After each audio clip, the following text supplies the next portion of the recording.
বনানীর গল্প চ্যানেলে সবাইকে স্বাগত। আমি বনানী, পড়ে শোনাচ্ছি বিভূতিভূষণ মুখোপাধ্যায়ের গল্প সমগ্র। আজকের গল্প রাজকন্যা। ভেতর দিকে আর ভালো জায়গা নেই, শহরটা তাই এবার বাইরের দিকে ছড়িয়ে পড়ছে। উত্তর দিকে যে একটা বস্তি ছিল, বস্তির মালিক সেটা পরিষ্কার করিয়ে নিয়ে জমিটা টুকরো টুকরো করে বিলি করে দিয়েছেন। বাড়িঘর উঠছে, কোনোটার বনেত পর্যন্ত উঠেছে, কোনোটার আরেকটু বেশি। একখানা শেষ হয়ে গেছে, দোতলা নূতন ফ্যাশনের ভালো বাড়ি, দোরগোড়ায় ভরা কলসি, কলা গাছ আর অন্য সব মাঙ্গলিক। বাড়িওয়ালা কৃষ্ণধনবাবু নূতন গৃহপ্রবেশ করেছেন। জায়গাটা খুব ফাঁকা, শহরের দিকে একটা জলা পড়ে। কলোনিটা গড়ে উঠলে এটাকে নাকি লেক করে দেওয়া হবে। পেছনের দিকটা টানা ক্ষেত, লোকজনও নেই। বস্তির লোকেরা উঠে গেছে, এদিকে নতুন বাসিন্দাও আসেনি। সমস্ত দিন একরকম খাঁ খাঁ করতে থাকে, রাতে একেবারে নিঝুম। কৃষ্ণধনবাবুর পরিবারটি মাঝারি গোছের, ছেলে মেয়ে, স্ত্রী, পুত্রবধূ প্রভৃতি নিয়ে জন দশেক। এদিকে সোফার, পাচক ঠাকুর, চাকর, ঝি, আরদালি, মালি নিয়ে জন ছয়। কুকুর আছে একজোড়া অ্যালসেশিয়ান, বন্দুক আছে, আর আছে রাখু নাতি। লোকজন, কুকুর, বন্দুক থাকা সত্ত্বেও গৃহিণী শহর ছেড়ে এই তেপান্তরে এখন এসে উঠবেন কিনা ঠিক করে উঠতে পারছিলেন না। রাখু সাহস দিল, তুমি চলো, কিছু ভয় নেই, এই যে আমি আছি। ছেলেটির মনটা অ্যাডভেঞ্চারে ঠাসা একেবারে। এমনি তার কাজ হলো দুপুরে আর সন্ধ্যায় ঠাকুমার কাছে গল্প শোনা, আর বাকি সময়টা খেলনা বন্দুক নিয়ে ডাকাত আর রাক্ষসদের সন্ধানে ঘুরে বেড়ানো। এখানে এসে বোধহয় ঠাকুরমা তার ভরসায় এসেছে এই ধারণায়। খোঁজাখুঁজিটা আরও গেছে বেড়ে। নতুন জায়গা, সবাইকে একটু অন্যদিকে ব্যস্ত থাকতে হয়, তাই তো অবাধে খোঁজাখুঁজির একটু সুবিধাও হয়েছে।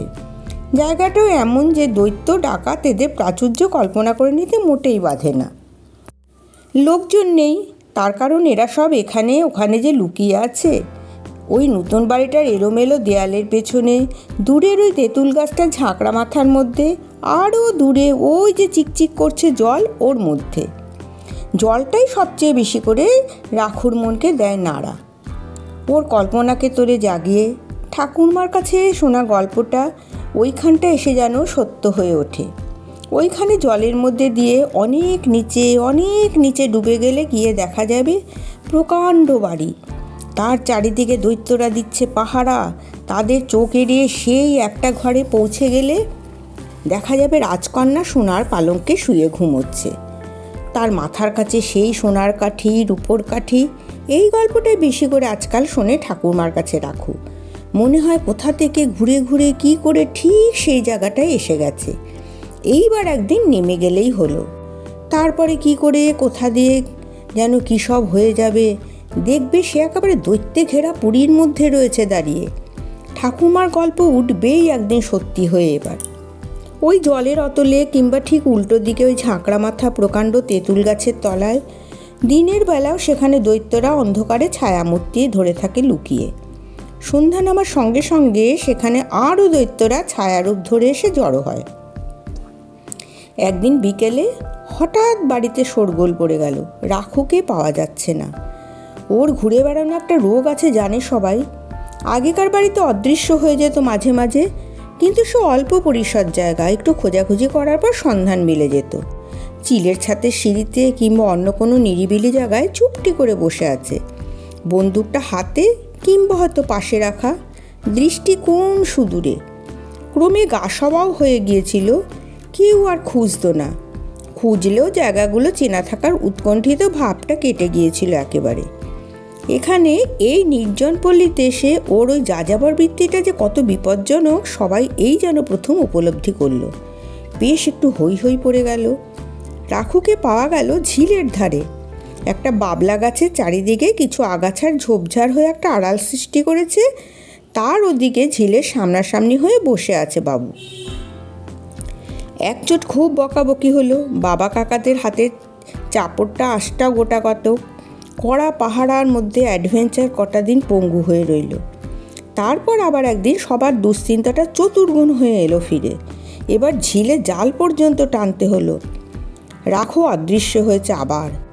কাহিনীর অংশটা রাখুর দিক থেকে বললেই সুবিধা হবে। দুপুরবেলা খাওয়া দাওয়া করে বাবা, কাকার দাদারা অনেক আগে বেরিয়ে গেছে। বাবা আর কাকারা চামড়ার ব্যাগ হাতে করে, দাদারা বই নিয়ে, যেমন যায় রোজ। বাড়ির আর সবাই খেয়ে দিয়ে ঘুমুচ্ছে। ঠাকুমা গল্প বলতে বলতে ঘুমিয়ে পড়ল। অন্যদিন রাখুও পড়ে ঘুমিয়ে। আজ কি হয়েছে ঘুমের পরি তার চোখের কাছ দিয়েও যায়নি।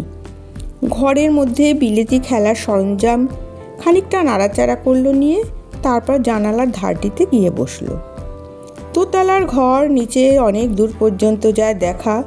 বাড়ি থেকে খানিকটা এগিয়ে আর একখানা যে বাড়ি তৈরি হচ্ছে, তাতে লোকজন খাটছে। তারপরে যতদূর দৃষ্টি যায় একেবারে নির্জন। সাদা রোদ রয়েছে চারিদিক ছড়িয়ে। এত বেশি করে ঘুমন্ত বুড়ির কথা মনে পড়ছে রাখুর যে মনটা যেন আইঠাই করছে। ওর বদ্ধ ধারণা ঝিলের দিকে পা বাড়ানো যে কড়া রকমের বারণ, নইলে এতদিন কোনো না কোনো উপায়ে আনতই তো উদ্ধার করে রাজকন্যাকে। ভাবছিল বসে, ভাবতে ভাবতে বন্দিনী রাজকন্যার জন্য মনটা করুণায় ভরে উঠেছে। এমন সময় এক আশ্চর্য ব্যাপার হলো। রাখু বসেছিল ঝিলের ঠিক উল্টো দিকে মুখ করে। ঝিলের দিকে চাইতে পর্যন্ত মানা করে কাকা ওদিককার জানালা সব বন্ধ করে দিয়েছে। এদিকেও যে দেখবার কিছু নেই এমন নয়। সেই তেঁতুল গাছটা রয়েছে নিজের গায়ে অন্ধকার জড়িয়ে, তারই গোড়ায় দৃষ্টি ফেলে বসেছিল রাখু। এমন সময় একটি মেয়ে গাছতলা ঝোপের মধ্যে থেকে হঠাৎ বেরিয়ে এলো। তারপর কিসের জন্য বেরিয়ে আসা সেটা টের পাওয়ার আগে তেমনি হঠাৎ করে আবার ঝোপের মধ্যে গেল সে দিয়ে। এইটুকু, কিন্তু এইটুকুতেই রাখুর চিন্তার স্রোত একেবারে গেল ঘুরে। ওর মনে হলো ঠাকুরমার মুখের গল্পটা আরও সত্যি হয়ে উঠে ওর একেবারে কাছাকাছি এসে গেছে। রাজকন্যাকে কেউ উদ্ধার করে এনেছে। কিন্তু উল্লাসের চেয়ে করুণায় রাখুর মনটা গেল আরও যেন গলে। ওই এক নজরে যতটুকু পেল দেখতে, তাতে মনে হলো কন্যার গয়নার ঘটা তো নেই, গায়ে একখানা জামা পর্যন্ত নেই। তার চেয়েও যা মর্মান্তিক, ওর কোমরে নিতান্তই মলিন ছিন্ন একখানি ন্যাকড়া জড়ানো। রাজকন্যা মুক্তি পেয়েছে, কিন্তু একেবারে রিক্ত হয়ে অস্থির হয়ে পড়ল রাখু। ইচ্ছা করে নেমে ছুটে যায়, জিজ্ঞেস করে, তোমার এই দশা কে করেছে? কিন্তু সে নিজেই তো বন্দি। সমস্ত দুপুরটা জানালায় নিরুপায়ভাবে বসে চিন্তা করতে লাগলো। নিজে বন্দি বলে আরও যেন আপন বলে মনে হচ্ছে ওকে। ক্রমে এও মনে হলো সেও মুক্ত নয়। জলের মধ্যেও এক দেশের দৈত্যদের কবলে ছিল, এখন অন্য দেশের দৈত্যরা ওকে তাদের হাত থেকে ছিনিয়ে এনে এই রকম নিঃস্ব করে দিয়ে নিজেদের পাহারায় রেখেছে আটকে। তেঁতুল গাছের অন্ধকারে সে দৈত্যরা থাকে লুকিয়ে। সেদিন আবার বাড়িতে একজোট শোরগোল উঠল ঝিলের ধারে। সেই ব্যাপারটার পর কয়েকদিন গেছে কেটে। রাখু তার বন্দুক নিয়ে বাড়িতেই আশেপাশে থাকে। বন্দুকের শব্দ হয় মাঝে মাঝে, সবাই নিশ্চিন্ত থাকে, নজর রাখার দরকারই হয় না। সেদিন কিন্তু হঠাৎ কাজকর্মের মধ্যে কারুর খেয়াল হলো শব্দটা যেন অনেকক্ষণ কানে আসেনি।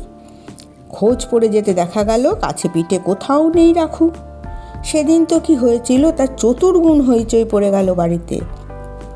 কর্তারা অফিস থেকে ছুটে এলেন, ছেলেরা স্কুল কলেজ থেকে, চারিদিকে লোক ছুটিয়ে দেওয়া হলো, থানায় খবর দেওয়া হলো, ঝিলে জাল ফেলাও হলো। কোনো স্থানেই সন্ধান না পেয়ে সবাই হাত পা এলিয়ে দিয়েছে, কান্নাকাটিও পড়ে গেছে বাড়ির ভেতর। এমন সময় সামনের বাড়িতে যে মজুরেরা খাটছে, তাদের একজনের মুখে খবর পাওয়া গেল সে একটি ছেলেকে রতন বাউরির বাড়ির দিকে যেতে দেখেছে। জুতো জামা পরা, হাতে বেশ বড় খেলনার বন্দুক, সঙ্গে একটা বড় কুকুর। সবার হুঁশ হলো অ্যালসেশিয়ানের একটা রয়েছে বাঁধা, আর একটা সেটাকে নিয়ে রাখু বেশি ঘাটাঘাটি করে সেটা তো নেই।